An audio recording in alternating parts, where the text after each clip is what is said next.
गणाचेवितं कप्तजम्बुफलसारभक्षितं उमासुतं शोकविनाशकारणं नमा विघ्नेश्वरपादपङ्कजं गणानात्मं गणपतिं हवामहे कविं कविनुपस्रवस्तवं जयशराजं ब्रह्मणां ब्राह्मणपुरां शृण्वन्नोतिभिस्साधनं महागणाधिपतये नमः।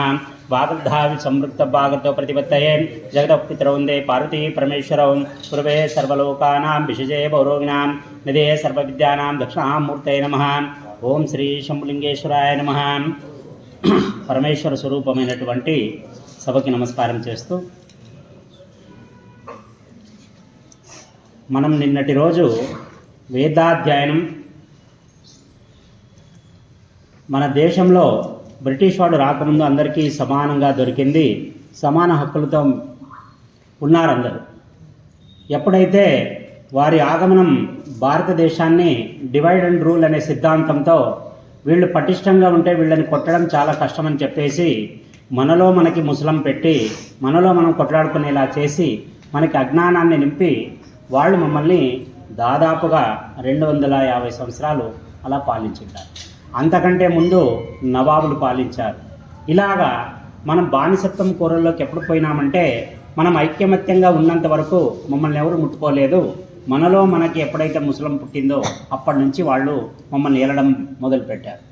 అది ఎప్పటి వరకు కంటిన్యూ అయిందంటే మనకి ఒక 20 సంవత్సరాల కిందటి వరకు మనకి ఆ బానిసత్వపు భావజాలంతో ఉండిపోయినాం మనం. ఎందుకంటే మమ్మల్ని సింహాల్లాగా భగవంతుడు మంచి హిందువు అనే సింహంలాగా పుట్టిస్తే కూడా మనము పాశ్చాత్యులు అనే గొర్రెల మందలో పెరిగి మన సంప్రదాయాన్ని వదిలేసుకొని మనం సింహాలు అయినప్పటికీ కూడా ఆ గొర్రెలతో పాటు పెరిగినందుకు మనం గొర్రె పిల్లలని అనుకుంటున్నాం.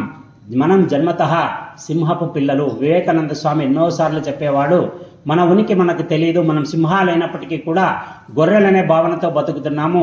భారతదేశంలో పుట్టడమే గొప్ప విషయం. అటువంటి జన్మ భగవంతుడు ఇక్కడ ఇచ్చినందుకు నేను వేణోళ్ళ కొనియాడుతున్నానని ఆయన చాలా సందర్భాల్లో వివేకానంద స్వామి వారు చెప్పారు. ఇలాగా ఒక్కొక్కరికి ఒక్కొక్క డ్యూటీ ఇస్తాడు స్వామి. ఇప్పుడు విభూతి అంటారు దాన్ని సంస్కృతంలో. ఒక మనిషి బాగా అందంగా రాయగలడు అంటే ఆయన చేతికి విభూతి ఉంది అని చెప్తారు. ఆయన బాగా దూరమైన విషయాలు కానీ దూరంగా ఉండే వస్తువులను కూడా జాగ్రత్తగా చూడగలిగిన వాడంటే ఆయనకి కళ్ళులలో విభూతి అంటే కంటిలో విభూతి ఉంది అంటారు. ఇలాగా ఒక్కొక్క మనిషికి మంచి శిల్పి అయి ఉండొచ్చు, లేదా మంచి కార్పెంటర్ అయి ఉండొచ్చు. ఒక్కొక్కరికి ఒక్కొక్క వరాన్ని ఇస్తాడు దేవుడు. అప్పుడు ఆ వరాన్ని బట్టి ఆయన ఏదైతే మలుచుకోవాలనుకుంటున్నాడో దాన్ని పట్టుకొని ఆయన పనిని ఆయన కంటిన్యూ చేసుకుంటూ పోతాడు. అంటే ఎవరి కర్మ ఎవరి పని వాళ్ళు సక్రమంగా చేసుకుంటూ పోతే సమాజం 4 చక్రాల బండిలాగా సునాయాసంగా వెళ్ళిపోతుంది. అలాగే భగవంతుల్లో కూడా ఎవరి డ్యూటీలు వాళ్ళు తీసుకున్నారు. అందులో మనకి ఎప్పుడు ముఖ్యంగా ప్రస్తావన వచ్చేది త్రిమూర్తుల ప్రస్తావన. ఈ త్రిమూర్తులు సృష్టి, స్థితి, లయ. ఇంగ్లీష్లో గాడ్ అంటారు, జీఓడి. గాడ్ అంటే జీ అంటే జనరేషన్, ఓ అంటే ఆర్గనైజేషన్, డి అంటే డిస్ట్రక్షన్. జనరేషన్ వచ్చేసి బ్రహ్మ చేస్తాడు దీన్ని. ఎందుకంటే సృష్టి ఆయన పని. ఈ సృష్టించిన ప్రతి జీవిని నిలబెట్టాల భూమి మీద. దీనికి ఆహారాన్ని సమకూర్చాల, దీనికి ఎన్నో సౌకర్యాలను ఇవ్వాలా. వీడి ఆయుష్ 80 సంవత్సరాలు అయితే వీడిని 80 సంవత్సరాలు ఎలా కాపాడాలా అనే దాన్ని బట్టి పురుష సూక్తంలో ఒక స్తోత్రంలో వస్తుంది. అష్టతిక్త దశాంగుళం పురుష ఏ వేదగం సర్వం అని ఒక మాట వస్తుంది. అంటే ఒక మనిషి పుట్టడానికి ముందే భగవంతుడు తన దేహంలోని మోకాల నుంచి పాదాల వరకు తన భాగాల్ని కరిగించుకొని ఆహారంగా మలిచి ఆ జీవి పుట్టడానికి ముందే వానికి సంబంధించిన ఆహారాన్ని పుట్టించేస్తాడు. ఇక్కడ ఆహారం గురించి ఎవరైనా ఆకలితో ఉన్నారు అంటే వాళ్ళలో ప్రయత్న లోపం ఉందనేది అర్థం. అంటే వాడు వానికి పెట్టిన ఆహారం దగ్గరికి వాడు వెళ్ళట్లేదు అని అర్థం. భగవంతుడు పుట్టించినప్పుడు అందరినీ సమానంగానే పుట్టించినాడు. వాడి యోగాన్ని బట్టి వాడు ఆహారాన్ని కనుక్కోకపోవడమా అనేది వాడి కర్మానుసారం ఆధారపడి ఉంటుంది. ఇలాగా స్థితికారకుడు విష్ణు. ఈ జీవి పుట్టినప్పటి నుంచి ఇది ఎలాగ ఈ ప్రపంచంలో మన్నాలా, దాని తర్వాత అది ఎలాగ ముగియాలంటే ఉన్నంత వరకు, ప్రాణంతో ఉన్నంత వరకు ఈ జీవిని ఎలా కాపాడాలనే పనిని విష్ణుమూర్తి తీసుకుంటాడు. ఇక చివరాకరణ ఉండేది లయింపడం. అంటే ఏ జీవి ఎక్కడికి నుంచి వచ్చిందో మళ్ళీ అక్కడికి తీసుకెళ్ళిపోవాలా, ఆ పనిని పరమశివుడు చేస్తాడు. బాగా చూడండి, పరబ్రహ్మ ఉంది, పరమ విష్ణువు లేదు, పరమశివుడు ఉంది. పరబ్రహ్మ అంటే ఇహ, పర అంటే ఇహ అంటే సంసారానికి సంబంధించి, పర అంటే ఉన్నత లోకాలకు సంబంధించి పరబ్రహ్మ అనేది ఉంది కానీ పరమబ్రహ్మ అనేది లేదు. ఇక్కడ విష్ణువుకి కూడా శ్రీ విష్ణు అని ఉంటుంది కానీ పరమ విష్ణు అని ఎక్కడ ఉండదు. ఒక్కొక్కరికి ఒక్కొక్కటి అన్వయం అవుతుంది. ఇక్కడ పరమశివుడు అని ఎందుకన్నారంటే ఈ జనన మరణాలను శాసించగలిగేవాడు. ఈ మూడు మూర్తుల్లో అందరి పనిలోకి ఎంటర్ అయిపోయి ఏది ఎప్పుడు కావాలన్నా చేయగల సర్వశక్తివంతుడైనటువంటి పరమశివుడిని మాత్రమే మనం పరమ అనే మాటతో సంబోధిస్తాం.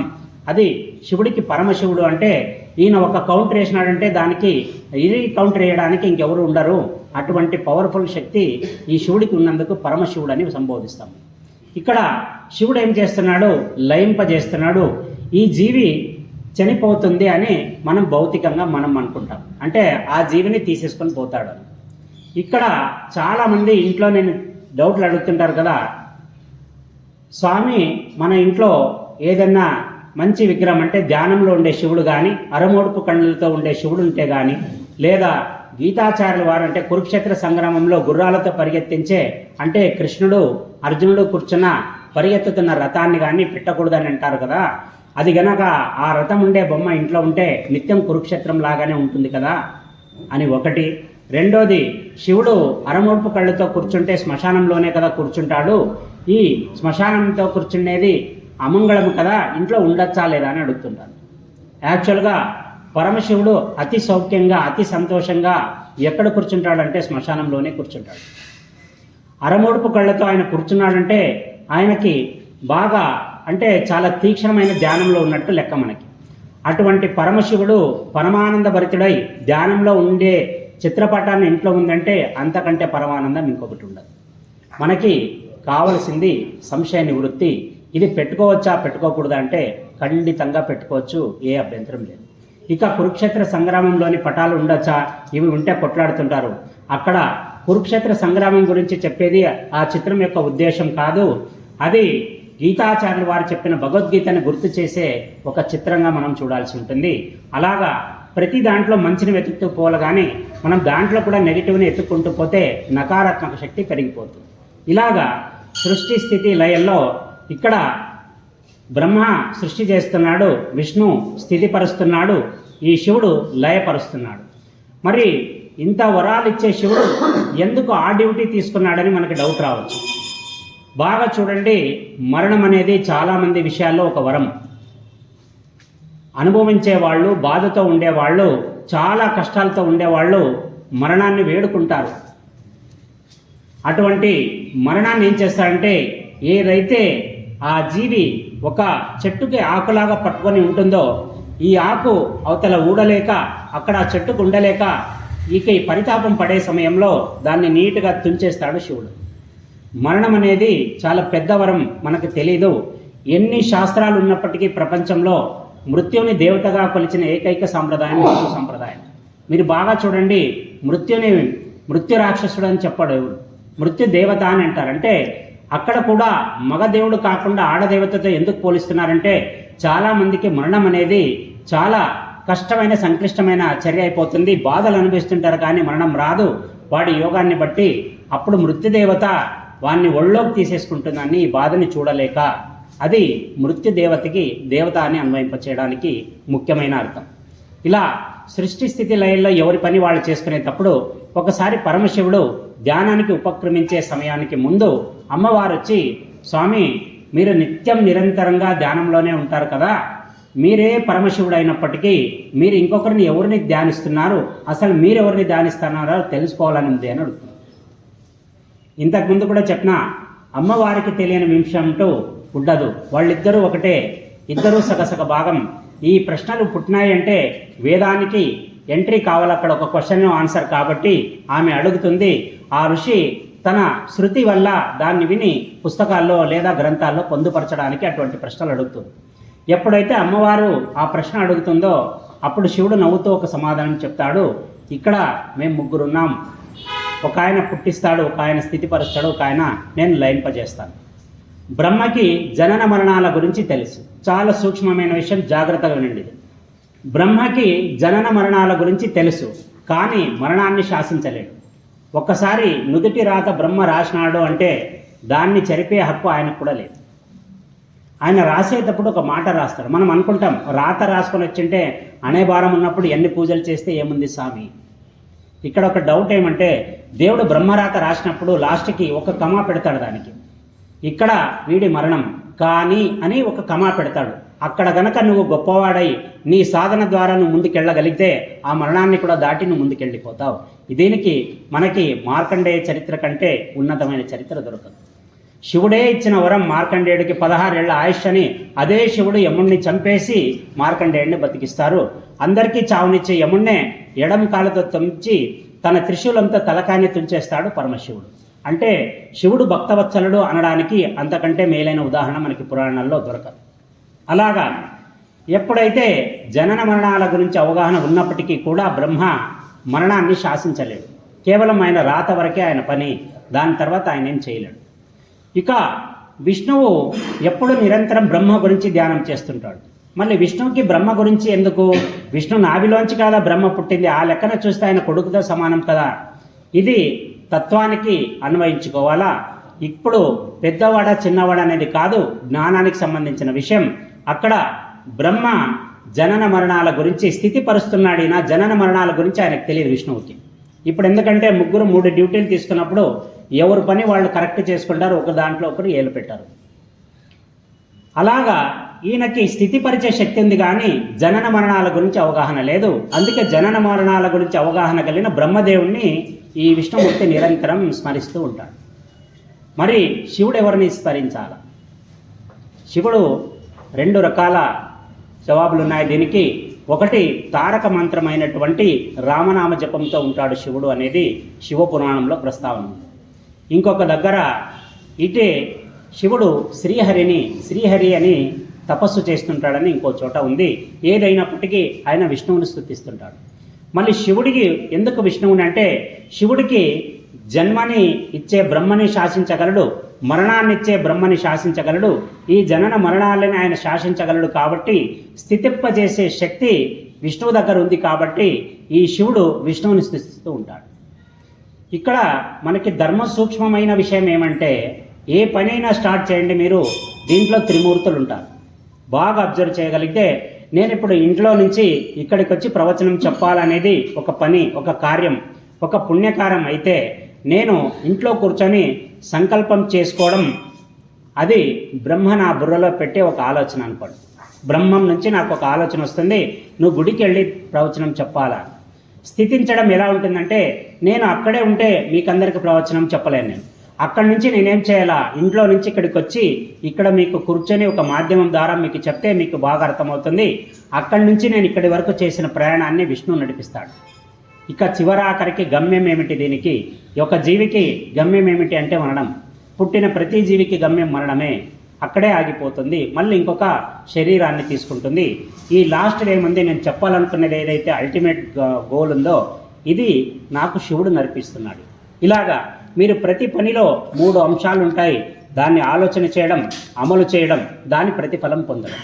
ఒకవేళ నేను ఋషి అయితే ఆలోచన రావడం, నేను తపస్సు చేయడం విష్ణు పని, లాస్ట్కి మోక్షాన్ని పొందడం శివుడి పని. ఇలాగా ఒక పనిలో 3 భాగాలు సమాన భాగాలుగా ఎవరి పని వాళ్ళు చేసుకుంటూ పరస్పరంగా ఒకరినొకరు గౌరవించుకుంటూ ఉంటారని చెప్పడానికి ఈ పురాణాలలో ఈ ప్రస్తావన తెస్తారు. ఎందుకంటే మనలో చాలామంది విష్ణు గొప్పవాడు, శివుడు గొప్పవాడు, బ్రహ్మ గొప్పవాడు అనేది కాకుండా వీళ్ళు ముగ్గురు సమాన స్థాయి ఉన్నప్పటికీ కూడా ఒకరిని ఒకరు ప్రార్థించుకుంటూ ఒకరికొకరు గౌరవాన్ని ఇచ్చుకుంటూ ఈ సృష్టిని బ్యాలెన్స్గా నడుపుతున్నారని చెప్పడానికి ఇది. ఈ కథ మనం ఎక్కడ అన్వయించుకోవాలంటే మనలో కూడా ఏమైనా ప్రాబ్లం ఉన్నా లేదా మన తోటి స్వామి ఇంకొక స్వామిని ఏదైనా ఒక మాట అన్నా ఒక్క నిమిషం ఆగి మనం కూడా సమన్వయపరుచుకొని ఒక స్వామిలో మాలలో ఉన్నప్పుడు ఎలా ఉండాలో అలా హుందాగా నడపడానికి ఈ త్రిమూర్తుల ఉదాహరణ మనకి చాలా ముఖ్యమైనది, అవసరమైనది. ఇక మనం ఏదైనా పెళ్ళికి పోతామనుకోండి, పెళ్ళి అయిపోయిన తర్వాత ఆలు మొగళ్ళిద్దరిని తీసుకొని వచ్చి పురోహితుడు 6 బయట అరుంధతి నక్షత్ర దర్శనాన్ని చేపిస్తాడు. అవునా? పెళ్ళైన వాళ్ళే కదా ఉండొచ్చు. అరుంధతి నక్షత్రాన్ని ఆయన మంచి ఎండపూట చూపిస్తాడు, మనకు కనపడదు. అది నేను పోయినప్పుడు, నా పెళ్ళైనప్పుడు కోట వీరేశ్వర గుడిలో మా చిన్నాయనే అర్చకుడు, సిరివారి నుంచి వచ్చిండే పెళ్లి చేయడానికి. పాపం అతను వచ్చి మంచి 8:30 టైంలో ఎండ పడుతూ ఉంది, అరుంధతి నక్షత్రాన్ని చూడు అని. నాకు తెలియదు, ఇంతకుముందు ఎవరు చెప్పలేదు, కనపడకపోయినా కనపడిందని చెప్పు అని. నాకు తెలియదు యాడా అంటుంది. అతనే నెత్తికి ఒక ఏటు ఇచ్చి అని చెప్పు అని. అతను అంటుంది. అది యాడుందో నాకు నిజంగా తెలియదు, ఈ రోజు వరకు కనపడలేదు. అక్కడ వచ్చిన తర్వాత దాని గురించి ఎందుకు ఇంత అబద్ధం చెప్పిస్తారు, పెళ్లిలో ఇంకా పచ్చి పీటల మీద ఉన్నప్పుడే మా మీద ఫస్ట్ అటాక్ జరిగిపోతుంది, అంటే ఫస్ట్ అబద్ధం దేవుని గుడిలోనే అయిపోతుంది, కనపడకపోయినా కనపడింది. అది అర్చకుడికి భగవంతుడికి ఇద్దరికీ కనిపిస్తుంది, ఇంకెవరికి కనపడదు. అది అందుకే గుంటూరు సైడ్ గోదావరి సైడ్ వాళ్ళు ఏం చేస్తారంటే ఆ పెళ్లిని నక్షత్ర దర్శనం చేయించడానికి రాత్రిపూట చేస్తారు. వాళ్ళ ముహూర్తాలు మీరు చూసినారో లేదో, రాత్రి 9:50, 10:15 వాళ్ళ పెళ్లి రాత్రి స్టార్ట్ అవుతుంది, తెల్లవారుజామున అందరూ పనుకొని ఇడిచింటారు. అలాగా అరుంధతి నక్షత్ర దర్శనాన్ని ఎందుకు చేస్తారని చాలా రోజులుగా నాకు ఒక సంశయం ఉండింది. వాళ్ళు ఋషి పత్ని పరమ పవిత్ర సాధ్వి, ఆమె మనకి సావిత్రి అంత గొప్పది కాబట్టి ఆమె దర్శనం చేస్తారనేది ఒక జవాబు అయితే, దానికి సాంకేతికమైన జవాబు వేరే రకంగా ఉంది. మనకి వశిష్ఠుడు అక్కడ అరుంధతి నక్షత్రానికి ఈ ఇద్దరు ఎవరైతే అరుంధతి వశిష్ఠాభ్యాం నమః అంటారు, ఆది దంపతుల్ని స్మరించుకుని ఏదైనా ఒక కార్యాన్ని మొదలు పెడితే అది ఖచ్చితంగా ఫలప్రదం అవుతుంది. ఎందుకంటే ఒక స్త్రీ అంశం ఒక పురుషాంశం కలిస్తే ఒక మహాశక్తిగా కలిసిపోతుంది. కాబట్టి ఈ అరుంధతి వశిష్ఠాభ్యాం నమః అనే మంత్రంలో ఏం జరుగుతుందంటే, అరుంధతి యాక్చువల్గా వశిష్ఠుడు అనేది ఒక పెద్ద నక్షత్రం, అరుంధతి అనేది ఒక చిన్న దానికంటే కొద్దిగా చిన్న నక్షత్రం. ప్రతి సౌరమండలంలో అంటే ఈ విశ్వంలో ఉండే సౌరమండలంలో పెద్ద గ్రహం ఏం చేస్తుందంటే చిన్న వాటిని తన చుట్టూ తిప్పుకుంటూ ఉంటుంది. ఎందుకు భూమి సూర్యుని చుట్టూ తిరుగుతుందంటే సూర్యుడు మనకంటే చాలా పెద్దగా ఉన్నాడు గాత్రంలో, కాబట్టి దీని గ్రావిటేషన్ పవర్ వల్ల ఈ చిన్న గ్రహాలన్నీ ఒక వలయాకారంలో దాని చుట్టూ తిరుగుతూ ఉంటుంది. ఈ అరుంధతి నక్షత్రానికి వశిష్ఠుడు అనే నక్షత్రం పెద్దది, దాన్ని కొంచెం చిన్నగా అరుంధతి ఉంటుంది, ఇది దీని చుట్టూ తిరుగుతూ ఉంటుంది. మళ్ళీ ఇన్ని నక్షత్రాలు ఒకదాని చుట్టూ ఒకటి తిరిగేటప్పుడు ఈ అరుంధతి నక్షత్రాన్ని ఎందుకు ఉదాహరణగా తీసుకుంటున్నారంటే, ఇందులో ఒక తాత్వికమైన రహస్యం ఉంది, భౌగోళికమైన రహస్యం ఉంది. ఇక్కడ ఈ పెద్ద గ్రహం చుట్టూ చిన్నది తిరిగేటప్పుడు, అంటే వశిష్ఠుడి చుట్టూ అరుంధతి తిరిగేటప్పుడు ఏమవుతుందంటే ఈ వశిష్ఠుడు కూడా అరుంధతి చుట్టూ తిరుగుతూ ఉంటాడు. ఇలాగా ఒకదాని చుట్టూ ఒకరు తిరుగుతూ ఉంటారు. ఈ నక్షత్ర మండలంలో అటువంటి నక్షత్రాలు లేవు. కేవలం ఈ 2 నక్షత్రాలు మాత్రమే ఒకటి నిలబడి దాని చుట్టూ ఇంకొకటి తిరగడం కంటే ఒకదాని చుట్టూ ఒకటి నిరంతరంగా తిరుగుతూ ఉంటుంది. కాబట్టి మనకి అరుంధతి నక్షత్ర దర్శనాన్ని చెప్తారు. ఎందుకంటే పెళ్ళైన తర్వాత భార్య భర్త ఒకరి మాటల్లో ఒకరి నడవడికలో కలిసిపోయి విభేదాలు లేకుండా ఒకరినొకరు అనుసరించుకుంటూ వెళ్ళాలని చెప్పే ఒక రహస్యమే మనకి పెళ్లిలో జరిగే అరుంధతి నక్షత్ర దర్శనం. ఇక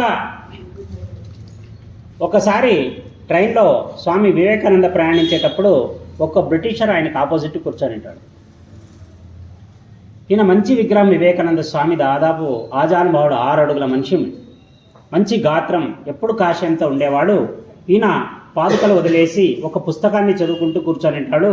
ఆ బ్రిటిషర్ సూట్గా వచ్చి ఎదురు కూర్చొని అంటాడు, మీ పేరేమని అడుగుతాడు. వివేకానంద స్వామి పరిచయం చేసుకుంటాడు ఆయన్ని. చేసుకున్న తర్వాత, స్వామి నేను మిమ్మల్ని ఒక డౌట్ అడగచ్చా అని అడుగుతాడు. ఆయన అయ్యో తప్పకుండా, మేము సన్యాసులు ఉండేదే దానికి, మీకు ఏ డౌట్ ఉన్నా అడగండి చెప్తాము. అప్పుడు ఆయన అంటాడు, మీరు కూడా మంచి పనే చేస్తున్నారు మీ ధర్మం గురించి ప్రచారం చేయడానికి, దానికి ఇటువంటి వస్త్రాలని కట్టుకొని తిరిగే దాని బదులు మాలాగా ఒక మంచి సౌకర్యవంతమైన సూట్ని పెట్టుకొని జెంటిల్మెన్ లాగా ఉండొచ్చు కదా అని అంటాడు. అంటే ఒక వెటకారంగా, మీకు కుట్టించుకోవడానికి బట్టలు లేవు, అందుకే ఇటువంటి గుడ్డల్ని ఒంటి మీద చుట్టుకొని తిరుగుతున్నారని ఆయన ఇంకొక రకంగా చాలా హీనంగా చెప్తాడనమాట. మీకు గుడ్డలు చుట్టుకోవడమే అలవాటు అయిపోయింది కదా, మాలాగా కొంచెం జెంటిల్మెన్లుగా ఉండేది మీకు అలవాటు కష్టమే అని అంటాడు.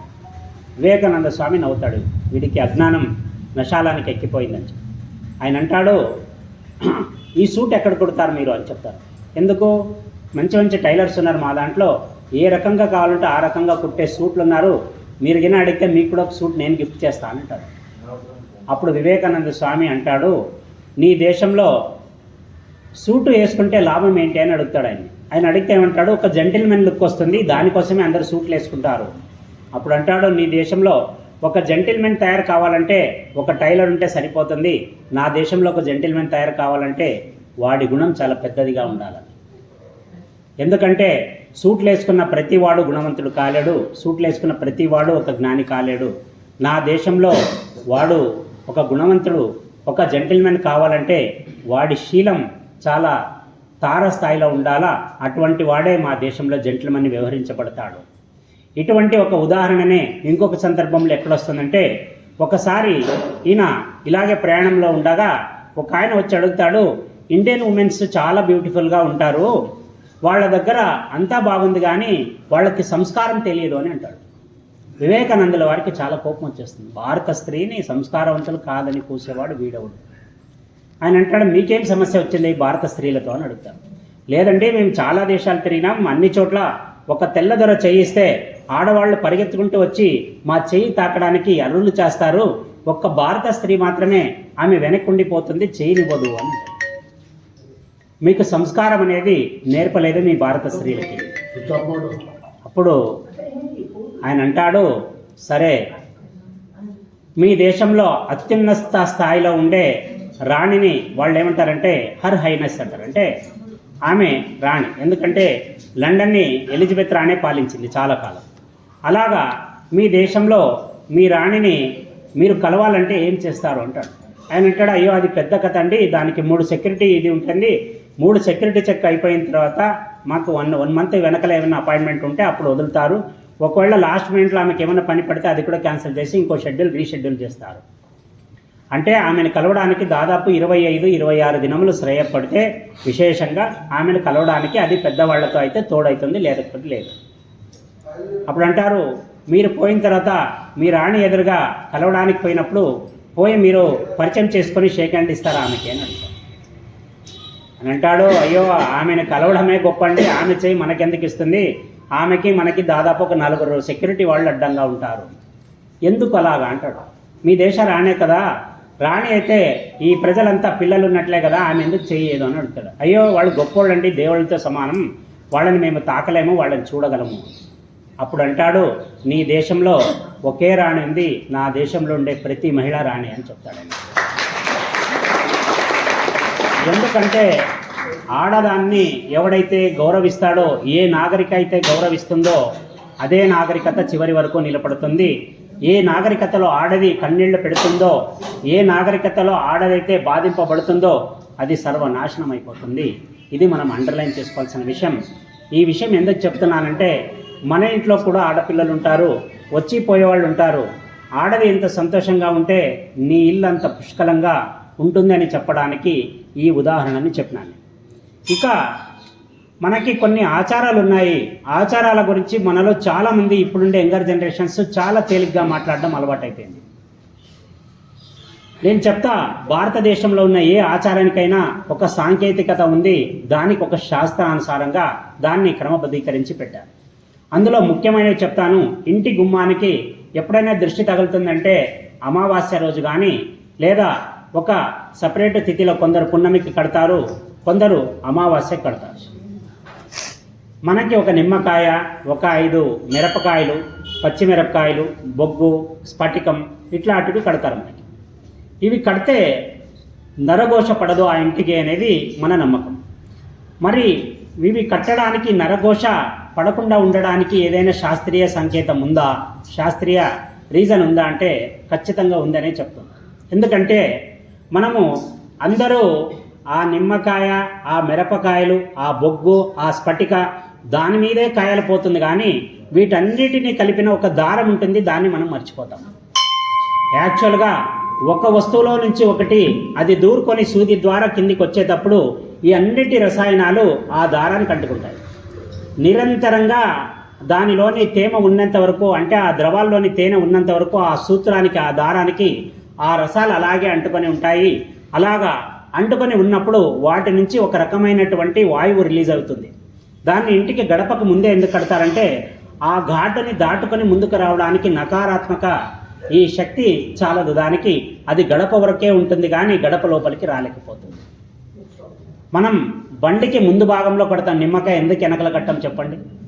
ఏదైనా ప్రమాదం ముందు నుంచి వచ్చిందనుకో, లేదా ఏదైనా జరుగుతుంది అనుకున్నప్పుడు మనం ప్రయాణం చేసేటప్పుడు ముందు భాగంలోనే పోతుంటాం కాబట్టి ఆ బండికి నిమ్మకాయ ముందు భాగంలో కడతాం. ముందు భాగంలో కడితే ఏమంటే అక్కడ అమంగళకరమైనటువంటిది నకారాత్మకమైన శక్తి ఏదైనా ఉంటే దాన్ని ఛేదించుకొని ముందుకు పోవడానికి అది చాలా పనిచేస్తుంది. అందుకే ఇవి కడతాం. ఇక తలపై బల్లి పడితే మనోళ్ళు హార్ట్ అటాక్ వచ్చి చచ్చిపోయేవాడు కూడా ఉన్నారు. తలపై బల్లి పడింది, తలపై బల్లి పడింది, తలపై బల్లి పడింది. ఇప్పుడు సృష్టిలో దేవుడు నిన్ను ఎలా పుట్టించాడో బల్లిని కూడా అలాగే సృష్టించాడు. నీవు బల్లిని పట్టుకోవడానికి పోవు, బల్లి నిన్ను పట్టుకోవడానికి రాదు. దానికి చెడ్డ ఎలర్జీ. మీకు తెలుసో తెలీదో, మనం బొద్దింక అంటే ఎంత అసహ్యపడతామో, బొద్దింక కన్నా పొరపాటున మనిషిని కన్నా తాకితే అది ఇమ్మీడియట్గా పోయి బాడీని అంతా మళ్ళీ కడుక్కుంటుందంట. ఈ విషయం ఎంతమందికి తెలుసు? మనం బొద్దింకను కడుక్కుంటే మనమే సొబ్బేసి తిక్కుకుంటాం చర్మం పోయేటప్పుడు. నిన్ను ముట్టిన పాపానికి అది కూడా పోయి స్నానం చేస్తుంట బొద్దింక. అలాగా ప్రతి దానికి ఒక బల్లి ఉంటుంది పాపం. అది ఏదో బతికి చెడే ఏదో దాన్ని పట్టుకునే పోయేటప్పుడు తుప్పని కిందకి పడుతుంది గిరుపు జాడ. అది పడినప్పుడు నెత్తి మీద తగిన పడిందంటే మనం బల్లి శాస్త్రం తిప్పాం. బల్లి శాస్త్రంలో ఆయన చాలా నిక్కచ్చిగా రాసింటాడు, శిరస్సుపై పడితే మరణం అని రాసింటాడు. శాస్త్రం తప్పని చెప్పట్లేదు. దరిద్రం అనేది ముఖ్యమైన విషయం. పెద్దలు చెప్పేదేమంటే బల్లి కిందికి పడితే, నెత్తి మీద పడితే ఏం సమస్య? నువ్వు కూడా పోతూ పోతే చాలాసార్లు పడతావు కదా, చచ్చిపోతావా? లేదు కదా. అలాగే బల్లి చావదు, నువ్వు చావు. ఇక్కడ బల్లి కిందికి పడేటప్పుడు తన రక్షణార్థం తన దేహంలో కొన్ని మార్పుల్ని చేసుకుంటుంది. ఏం చేస్తుందంటే తన ఒంటి పై పొర మీద ఒక రకమైనటువంటి రసాయనాన్ని అది తెచ్చుకుంటుంది. ఆ రసాయనాన్ని ఎందుకు తెచ్చుకుంటుంది అంటే దాన్ని ఏ జీవైనా నోట ఖర్చుకుంటే దాని నోరు ఒగరుగా అయిపోవాలి, ఒగరుగా అయిపోయి వదిలేసి పోవాలి. అది అలాగా తన దేహాన్ని అది ఏం చేసుకుంటుందంటే పైన పూతగా ఒక రసాయనాన్ని పులుముకుంటుంది. అది కిందికి పడే టైంలో ఒకవేళ కర్మకాలి నీ నెత్తి మీదే పడింది అనుకో, ఆ పులుముకున్న రసాయనం నీ నెత్తిలోని చర్మానికి తాకుతుంది. ఎప్పుడైతే నెత్తిలోని చర్మానికి తాకుతుందో దానిలోని విష ప్రభావం నీ మెదడుకు స్టార్ట్ అవుతుంది. అలా చేయడం వల్ల మరణాన్ని కూడా సంప్రాప్తించే ఛాన్స్ ఉంటుంది. కాబట్టి శాస్త్రంలో మరణం అని రాస్తే వాడు ఏదో ఒక జాగ్రత్త తీసుకుంటాడు. ఒకవేళ బల్లి పడితే ఏమీ కాదని రాసినామనుకో, వాడు ఏం ఒంటి మీద ధ్యాస లేకుండా వాడు తిరుగుతుంటాడు. ఇక్కడ అనారోగ్యం పెరిగి వాడు ఏమన్నా చనిపోతే గిన ఆ కుటుంబానికి అపార నష్టం అని చెప్పేసి మరణం అని రాసినారు. ఈ బల్లి సుడి మీద పడినప్పుడు ఆ రసాయనం నెత్తికి అంటుకొని తద్వారా అది ఇన్ఫెక్షన్ అయి నెత్తిలోని మెదడుకి వెళ్లకుండా ఉండడానికి పెద్దోళ్ళని అడిగితే వాళ్ళు సింపుల్గా ఒకే మాట చెప్తారు, తల స్నానం చేసేసి ఏ గుడికన్నా వెళ్ళి నవగ్రహాలకి 9 చుట్లు తిరిగేసేయాలి. బల్లి పడ్డానికి కారణం ఏమంటే నీ గ్రహస్థితి బాగలేదని మనం శాస్త్రాల్లో కొన్ని చోట్ల ఉంటుంది. గ్రహస్థితి బాగలేనప్పుడు ఎవరి దగ్గరికి పోతాం? గ్రహాల దగ్గరికే పోతాం. అంటే తలకి స్నానం చేస్తే నీకు అంటుకున్న ఈ రసాయనం ఏదైతే ఉందో అది తొలగబడుతుంది. దాని తర్వాత నీలో ఉండే ఆత్మన్యూనత భావం ఏదైతే ఉందో, నా నెత్తి మీద బల్లి, నా నెత్తి మీద బల్లి అనేది అక్కడికి పోతే నవగ్రహాలు మొట్టిగా వేసి చెప్తారు, ఏం కాదు పోరా నువ్వు అని. అందుకనేసి మనకి బల్లి పడినప్పుడు కూడా శాస్త్ర ప్రకారంగా దానిని నెత్తి స్నానం చేసి ఏ గుడికైనా పోస్తే ఏ ప్రాబ్లం లేదు. బల్లికి మనకి శత్రుత్వం లేదు కాబట్టి దాని గురించి మనం ఆలోచించాల్సిన పని లేదు. ఇక టైం ఎంత?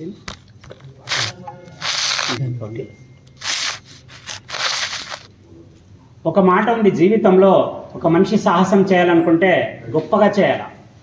ఏదో చిన్న చిత్తకవి చేయకూడదు. దాన్ని ఎంత తార్కికంగా చెప్పినాడంటే ఒక కవి ఒక దగ్గర, నువ్వు వేటగాడివైతే లేదా వేటలో ఏదో సంపాదించాలని నువ్వు వెళ్ళగలిగితే నువ్వు నక్కల గూడులోకి వెళ్ళొద్దు, సింహపు గూడులోకి వెళ్ళు అంటాడు. అంటే నక్కలు తిరిగే గుహలోకి వెళ్ళొద్దు, సింహం వెళ్ళే గుహలోకి వెళ్ళు. ఏమి డిఫరెన్స్ దీనికి? నక్కలు ఏం చేస్తా అంటే ప్రత్యక్షంగా అవి యుద్ధం చేయలేవు, ప్రత్యక్షంగా అవి ఇంకొక జంతువుని చంపలేవు, అంతటి దైహిక శక్తి వాటికి లేదు. అందుకే అవి మ్యాక్సిమం బుద్ధినే వాడతాయి, దేహాన్ని వాడడానికి అంతటి శక్తి స్థాయి వాటికి లేదు. అవి ఎందుకు ఏం చేస్తాయంటే ఏ పెద్ద సింహమో పులో ఏదన్నా కొట్టి పారేసిన జంతువుని దాని అవశేషాలు, మిగిలిన అవశేషాలని తీసుకొని తన గుహలోకి తీసుకెళ్ళి అక్కడ తన ఆహారంగా మలుచుకొని కొద్ది రోజులు నిల్వ ఉంచుకొని దాన్నే తినేస్తుంది. అది నక్క యొక్క జీవితం. ఇక సింహపు గోల ఏం దొరుకుతుంది అంటే, సింహానికి ఒక రాజలక్షణం ఉంది. అది కొట్టిన వేటలో 30% తింటుంది, అది 30% తింటుంది. మనం 3 పూట్లది ఒకేసారి తింటాం మనం, అది ఎట్లా తినదు. అది 3 పూటలు తినే ఆకలి ఉన్నా కూడా ఒక పూటదే తింటుంది. అక్కడ 30% తినేసి మీదేది వదిలేసి వెళ్ళిపోతుంది. మళ్ళీ నెక్స్ట్ ఎప్పుడు ఆకలినప్పుడు చూసుకుంటుంది. అలాగా వెళ్ళినప్పుడు ఏం చేస్తుందంటే అది ఒక్కొక్కసారి ఏనుగులను కొడుతుంది. ఏనుగుల్ని కొట్టినప్పుడు దాని తలని కూడా గుంజుకొని గుహలోకి లోపలికి తీసుకెళ్తుంది. అలా తీసుకెళ్ళినప్పుడు కొన్ని గజాల్లో ఉండే విశిష్టమైన ఇది ఏమంటే మనకి నాగులలో నాగమణి అని వింటారు మీరు. కొన్ని జాతి సర్పాల్లో కొన్ని సంవత్సరాలుగా వాటి ఆయుష్ పెరిగినప్పుడు వాటి దేహంలోని ఒక రసాయనం ఒక చిన్న రాయిగా మారి అది ఒక పచ్చని పసరి మన ఎమరాల్డ్ అంటారు దాన్ని, ఒక నీలంగా కానీ పచ్చగా కానీ ఒక మణి తయారవుతుంది. అది పాము మీద ఉంటుంది. చాలామంది పాత్రలు చెప్తుంటారు ఇంతకుముందు ఒక పాపును చూసినాం దానికి పైన మణి ఉండేది. అలాగా ఏనుగుల్లో కూడా వాటి దేహంలోని ఒక రసాయనం అంతా పోల్చి ఈ కుంభస్థలం దగ్గర మణులు ఏర్పడతాయి దానికి. అది ఎప్పుడు దొరుకుతుందంటే ఏనుగుని ఎవరు చంపరు, ఏనుగుని చంపేది ఈ సింహాలు కాబట్టి ఆ సింహాలు కొట్టినప్పుడు ఆ నెత్తి భాగం తిన్నప్పుడు దాని తలలోని మణులు ఏమన్నా పడుంటేగిన అది ఒక్కొక్కటి మామూలు వజ్రం కంటే దాదాపు కొన్ని వేల రెట్లు ఎక్కువ దీని రేటు కలిగి ఉంటాయి. అందుకే నువ్వు కొట్టాలనుకున్నప్పుడు సాహసం చేయాలనుకున్నప్పుడు ఈ నక్క గుహలో దూరొద్దు, సాహసం చేయాలంటే సింహం గుహలో దూరని చెప్పేసి ఇందులో చెప్తారు. రిస్క్ చేస్తే అంత ధైర్యంగా చేయాలా, సింహం గుహలో పోయేంత వీరత్వాన్ని మనం పొంది ఉండాలా అని ఈ ఉదాహరణ చెప్తుంది. ఇక ఒకసారి ఒక విమానంలో ఒక చిన్న పాప చదువుకుంటూ కూర్చొని ఉంటుంది భగవద్గీత. పక్క సీటు ఒక పాశ్చాత్యుడు ఉంటుంది. ఆయన వచ్చి ఆ పాపను చూస్తాడు. నిండా 10 ఏళ్ళు కూడా లేదు, ఈ పాప భగవద్గీతను చదువుతుంది కదా అని ఎటగారంగా చూస్తాడు. ఆయన చూసి హే కిడ్ అని మాట్లాడతాడు, పరిచయం చేసుకుంటాడు. ఎక్కడికి వెళ్తున్నావు? ఇండియాకి. సింగల్? అవును సింగల్. ఎలా వస్తున్నావు అంటే అక్కడ మా పేరెంట్స్ రిసీవ్ చేసుకుంటారు నన్ను, ఇక్కడ మా రిలేటివ్స్ దీనికి వచ్చినాను అంటాడు. నువ్వేం పట్టుకున్నావు బుక్? ఆమె చెప్తుంది దిస్ ఈజ్ భగవద్గీత, హోలీ భగవద్గీత అని, పవిత్రమైన భగవద్గీత. ఇందులో ఏం చదువుతాను అని ఆ పాప అంటుంది జీవితానికి ఏం కావాలో దాన్ని చదువుతాను అంటుంది. 10 ఏళ్ల పాప. ఆయనకి ఇచ్చిన సమాధానం చూడండి, జీవితానికి ఏం కావాలో దాన్ని నేను ఈ పుస్తకంలో చదువుతున్నాను అంటాడు. అంటే జీవితం యొక్క పరమార్థం మొత్తం పుస్తకంలో ఉందా? ఎస్ అంటుంది. ఐ హోప్ సో, అలాగే ఉంది అని అనుకుంటున్నాను నేను. అప్పుడు ఆయన అంటాడు ఇంత పెద్ద బుక్ నాకు చదివే ఓపిక తీరలేదు, దీన్ని క్లుప్తంగా నువ్వు చెప్పగలవా? ఆమె అంటుంది వై నాట్ అంటుంది. చెప్తా, ఖచ్చితంగా చెప్తా, జాగ్రత్తగా వినండి. కర్మణ్యే వాధికారస్తే మా ఫలేషు కదాచన. సృష్టిలో జరిగేవి జరుగుతున్నాయి. ఏమైనా కానీ ఏదైనా కానీ నీకు దేవుడు ఏ పని అయితే ఇచ్చినాడో దాన్ని సక్రమంగా చేసుకుంటూ వెళ్ళు, ప్రతిఫలాన్ని ఆశించొద్దు, భగవంతుడు తర్వాత దాన్ని నీకు ఇస్తాడు. ఇది నెల జీతం ఉన్నట్ల, నువ్వు ఒక నెలంతా పనిచేయాలా, చివరి ఆఖరికి ఓనర్ ఇస్తాడు. ఎప్పుడు? ఆ శాలరీ డేట్ వచ్చినప్పుడు ఇస్తాడు, రోజు జీతాలు ఇవ్వరు కదా, అలాగిస్తాడు. ఆ తత్వాన్ని అర్థం చేసుకోవడమే ఈ మహత్ గ్రంథం యొక్క విశిష్టత. ఆయన అనుకుంటాడు బాబు ఈ పాపకు చాలా జ్ఞానం చాలా ఉంది, ఎలాగైనా ఈ పాపని కిందకి చేయగలుగుతాడు, అవసరానికి మించి తెలివితేటలున్న ఈ పాపకని చెప్పేసి ఆయన అంటాడు ఇదంతా పనికిరాని ఒక వ్యాసం అని నేను అంటాను, నువ్వేమంటావు అంటాడు. ఇదంతా పనికిరానిది, నువ్వేమంటావు దీని గురించి? ఆమె అంటుంది అది మీ సంస్కారం అంటుందండి. నా సంస్కారం గొప్పదని చెప్తుంది, నీ సంస్కారం చెడ్డదని చెప్తుంది, నీ ప్రాబ్లం, నాకు సంబంధం లేదు. ఈ పాప ఎట్లు పోయినా పడ్డం లేదు అని అలాగే విసిగిస్తుంటే ఇంకా ఆ పాపకి అర్థమైపోతుంది వీడైతే ఇంకా నా ఇండియా వచ్చేంతవరకు వీడు నా ప్రాణం తింటాడని చెప్పేసి వీడిని ఊరికే చేయాలి, ఏమో చేయాలి. ఒక ప్రశ్న వేయాలి వీనికి. ఎటువంటి ప్రశ్న అంటే వాడు మళ్ళీ నా దగ్గర మాట్లాడు. అప్పుడు ఆలోచన చేసి అప్పుడు uncle can I ask something అంటుంది. నేను ఒక విషయం అడగచ్చు. తప్పక అడగమ్మా, దాంట్లో నేను ఇన్ని ప్రశ్నలు అడిగినాను, ఒకటి అడుగుకి. మీకు జంతువుల గురించి అవగాహన ఉందా? వై నాట్ అంటాడు. విచ్ అనిమల్స్ అంటాడు. ఆయన అంటాడు. అప్పుడు ఆ పాప అంటుంది ఒక గుర్రం, ఒక కుక్క, ఇంకా ఒక మేక, ఈ 3 జంతువులు ఉన్నాయనుకోండి. ఉన్నాయి, రైట్. ఇవి 3 పచ్చగడ్డి తింటాయా పెడితే? ఖచ్చితంగా తింటాయి. ఎందుకు తిను? ఇష్టంగా తింటాయి. మరి ఈ 3 పచ్చగడ్డే తిన్నప్పుడు ఇవి మేకలు వేసేటప్పుడు పిడకలుగా గుళికలుగా పేడను ఎందుకు వేస్తుంది? ఇక గుర్రం అయితే దాంట్లోనే పెద్ద సైజులో గుర్రానికి ఉంటుంది. ఇలాగా ఒక్కొక్క జీవి, ఒక ఆవుని తీసుకున్నావు అనుకో, ఆవు కూడా గడ్డి తింటుంది, పేడని ముద్దగా వేస్తుంది. ఈ 3 గడ్డే తిన్నప్పుడు ఈ పేడ ఎందుకు డిఫరెంట్గా వేస్తున్నాయని అడుగుతుంది. అప్పుడు ఆయన అంటాడు, అవును కదా 3 గడ్డే తింటాయి కదా, ఎందుకు మళ్ళీ? అది సమ్ సైంటిఫిక్ రీజన్ అంటే ఏం చెప్పండి, అదే సైంటిఫిక్ రీజన్ ఏమంటే ఒక్కొక్క డైజెస్టివ్ సిస్టమ్ ఒక్కొక్క రకంగా ఉంటుంది. అప్పుడు అంటుంది, మీరు అడిగిన ప్రశ్నలన్నీ ఫూలిష్గా ఉన్నాయి, తినేది గడ్డి అయినప్పటికీ ఒక్కొక్కటి ఒక్కో రకంగా ప్యాడ్లు ఎందుకు వేస్తున్నాయని అడిగినట్లుంది, ఇది కాదు, తత్వాన్ని నువ్వు లోపలికి దిగితే తప్ప నీకు అర్థం కాదు అని ఆ మనిషికి చెప్పిన తర్వాత ఆయన మళ్ళీ ఇండియాకి వచ్చేంత వరకు ఆ పాపని ముట్టుకోవడం. ఇలాగా మనం మన గురించి కాపాడుకోవాలంటే మనకంటూ కొంత అవగాహన మన శాస్త్రం గురించి ఉండాలా, మన గురించి, మన శాస్త్రాల గురించి, మన దేవుడి గురించి మనకి ఎరిక ఉంటే మనం ఎవరినైనా ఎదిరించగలము అని ఈ సందర్భం చెప్తుంది.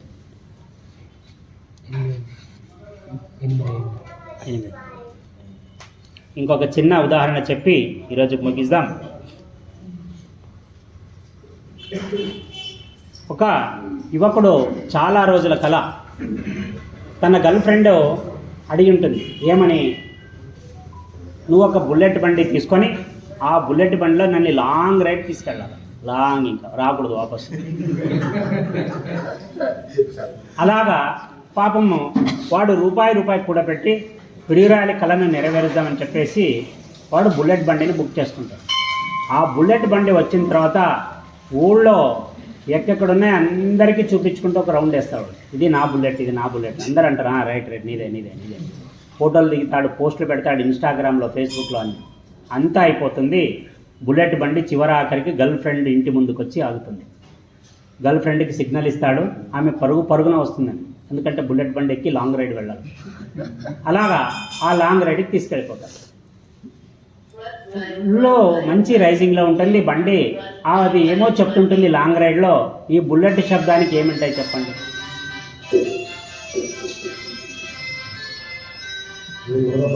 అన్నీ పోతున్నాడు ఆయన పాపం.